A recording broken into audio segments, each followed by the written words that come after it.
Ndarja nga jeta e aktores së njohur Violeta Deda është e mbushur me shumë mister dhe ende nuk dihen plotësisht të gjitha detajet e rrethanave që çuan në humbjen e saj.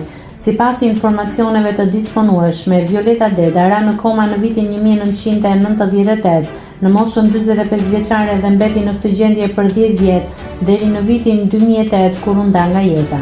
Në Amerikë gjatë një operacioni të thjeshtë në vitin 1998 thuhet se ajo u harrua në narkoz, duke i shkaktuar ndalimin e zemrës. Edhe pse zemra u rikthye në jetë, truri i saj ishte dëmtuar rënd, duke bërë që ajo të mos zgjojë më nga koma.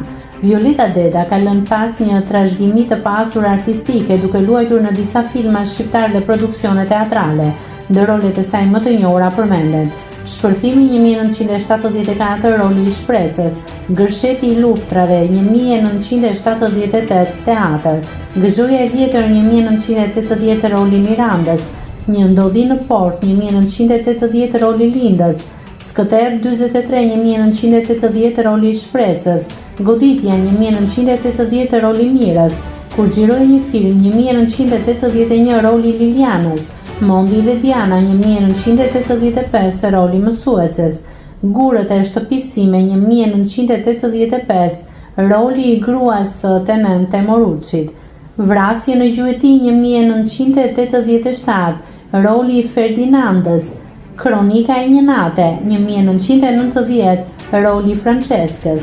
Humbja e Violeta Dedës pas një lufte të gjatë dhe misterioze ka lënë një boshllëk të artit shqiptar, por vepra e saj vazhdon të kujtohet dhe të vlerësohet nga publiku. Nëse klikoni mbi butonin subscribe, do t'ju shfaqen të gjitha publikimet tona. Ju ftoj t'i bëni subscribe kanalit, të pëlqeni videot dhe të lini komentin tuaj.